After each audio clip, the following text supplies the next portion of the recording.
Welcome back to my channel! Gusto mo bang may paghahawak niyan?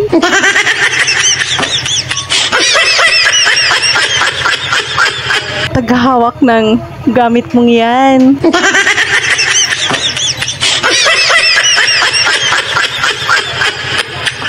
Ang hirap naman kasi kung habang nagda-drive ka hawak-hawak mo yan, di ba?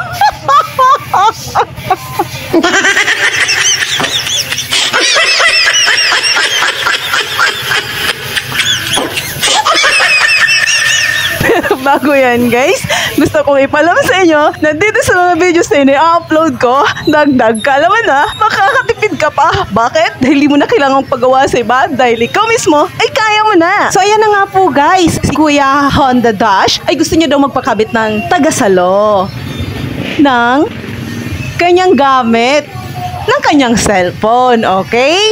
Kayo talaga, kung ano-ano pinag-iisip ninyo.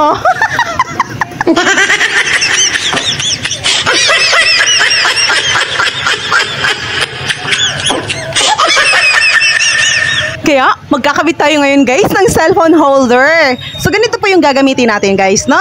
Ang kinaganda kasi nito, may mga kasama pang tools, may mga kasama pang sticker para iwas gas-gas po yung mga cellphone natin. Kaya niya pa pong i-adjust o may adjuster pa po siya para kahit anuman pong klase ng cellphone meron tayo, ay pwede po nating mailagay, okay? Ang kinaganda pa po nito guys, ay wala siyang alog.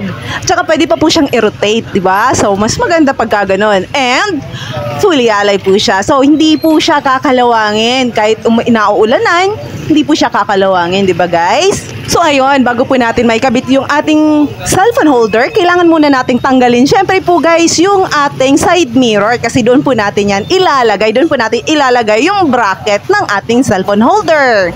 Ang cellphone holder nga po pala guys, ay may dalawa tayong klase. Yung isa, yung wala pong charger o walang paglalagyan, o walang USB, okay? Samantalang yung isa, kagaya ng ikakabit natin sa ngayon, ay pwede po tayong mag-charge ng ating cellphone pa habang nasa biyahe po tayo, no? So, yun naman po yung kinaganda niya. Kaya kung mapapansin niyo po, tinanggal muna ni mekaniko yung flarings po, yung takip niya po, diyan mismo sa may headlight po, no? Kasi kukuha po siya ng linya, galing po doon sa positive line po ng ating ignition switch. Dalawang linya lang po kasi yan, guys. Isang red at saka isang black. Yung red ay para sa positive line at saka yung black po ay sa body ground ng ating mga motor or sa negative na parte po or linya ng ating batteries, okay? So, bali, kinakabit niya po yan dyan, guys, sa may ignition switch para po kasi pag nag-on tayo ng ating mga motor, ay may kuryente na pong dadaloy papunta doon sa ating cellphone holder, okay? Sa pagkakabit po, guys, ng ating sleepy holder or cellphone holder, ay hindi naman natin kailangang magputol ng connection or magputol ng linya po, no? So, pwede naman tayong mag-tap-tap lang po, no? So, sabing, counting hiwa lang ay sapat na, ganarn.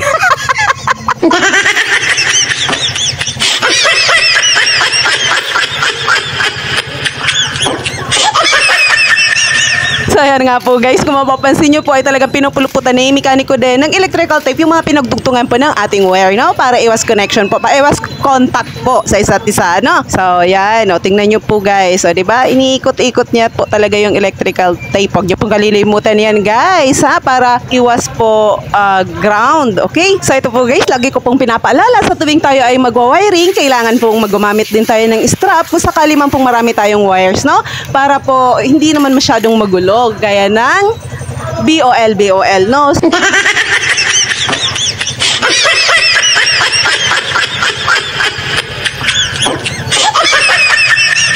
So, ayus-ayusin din ho natin, no? Para nakatago naman po yung mga wirings natin. Ay, pagbukas natin ng flarings, ay maganda naman yung view nating makikita, okay?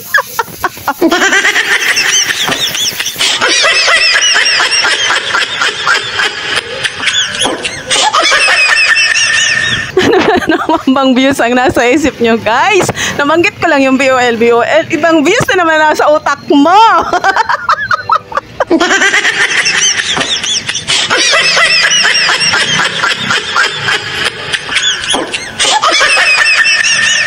So So ayan, habang ako ay kuda ng kuda dito, dinadahan-dahan naman ni mekaniko yung kanyang paggawa para daw po inyong siyang masundan, ano? Sa mga gustong gumawa ng sarili nilang mga wirings, so masusundan nyo daw po, hindi kayo mahihirapan, no? Ganyan po. So ayan nga po guys, kung napansin nyo po ay naikabit niya na po yung color red nating wire doon sa positive line po ng ating ignition switch. Tapos yung black po ay inilalagay niya na po sa body ground or kahit na anong bakal na parte po ng ating motor ay may ground po siya. So malinaw ko po ba guys na naipapakita sa inyo yung bawat detalye o yung bawat galaw po ng ating mekaniko? So okay po ba yan? So ayan, kung napansin nyo po, yung Honda Dash ay sinusian na po ni Kuyang Rider, no? So para makita po natin kung mag-iilaw po o magagana po yung ating sa may USB po niya, no?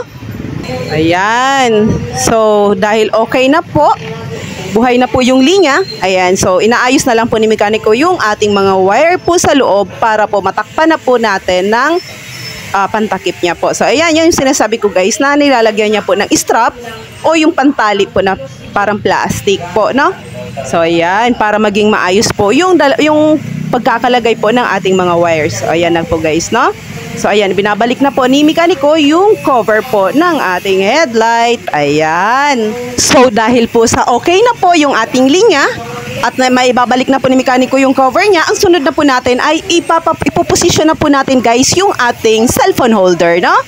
So, bali may dalawang klase po pala guys. Mayroon tayong mga motor na kailangan natin ng adapter or yung extension po ng side mirror para po medyo umangat po siya doon mismo sa lagayan po. Kasi kung hindi po natin lalagyan ng extension po yung side mirror natin, ay tatama po or tutukod po yung ating bracket doon mismo sa may butas, sa may lagayan ng side mirror po guys, no? So kagaya na yan po niyan guys na dash, ay kailangan po natin maglagay ng extension po. Yan, yung kinakabit ni mekaniko po para umangat po siya, no po? Ayan, yan po yung extension po ng side mirror natin guys. Pero siguraduhin po natin mahigpit po siya kasi kung maluwag po yan, alog-alog po yung ating cellphone holder o magba-vibrate po siya, okay?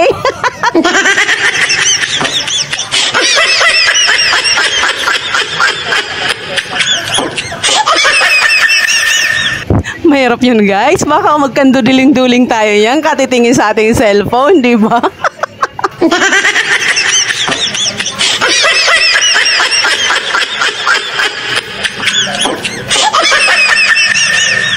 So ayan, dahil tapos na nga po tayo guys, ibabalik na lang po natin yung ating side mirror. So ayan, so bali tandaan po natin guys na pag naglagay tayo ng extension sa kabilang side ng side mirror, mas maganda lagyan din natin sa kabila para pantay naman guys, no? Hindi yung isa nasa baba, yung isa nasa mataas, o di ba?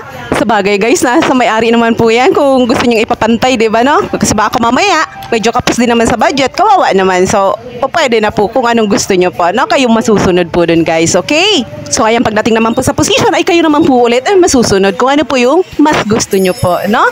So ayan, so pwede po guys na patayo, pwedeng pahiga, or basta wag lang patuwad guys, okay?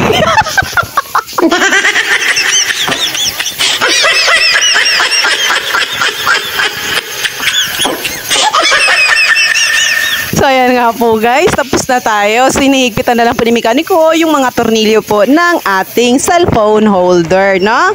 So ayan, tinetesting yung i-rotate po, di ba guys? So ayan, pagka maayos na po yung mga tornilyo at saka talagang mahigpit na po yan, so okay na po yun guys. Pero syempre, bago natin bitawan yung ating kliyente, kailangan din muna nating testingin po yung pyesa doon mismo sa kanyang cellphone kung ito po ba ay gagana sa kanya or hindi, no? Kasi kailangan sigurista po tayo pagdating po sa mga ganyan po, no? Ayan. So ayan na nga po guys. So kami ni Kuya ay magte-testingan na po muna, no? Ay hindi, iti-testing po muna namin yung pyesa niya kung gagana, okay? So ito na nga po guys yung video natin sa ngayon. Sana'y nagustuhan at sana'y may natutunan po kayo. So paki-like naman po guys at saka paki-comment na rin po sa baba at nung malaman ko kung ano yung mga nasa sa loob ninyo. And please don't forget to subscribe and click the notification bell para updated lagi sa mga bago nating videos. Para matutunan po kung paano ang pagkabit ng magneto kit Aba, panoorin nyo naman po guys yung susunod nating video, no? Laging tatandaan na sa bawat pag-alis natin sa ating tahanan ay may pamilya tayo nagmamahal at naghihintay sa ating pagbabalik. Kaya ingat at maraming salamat! God bless!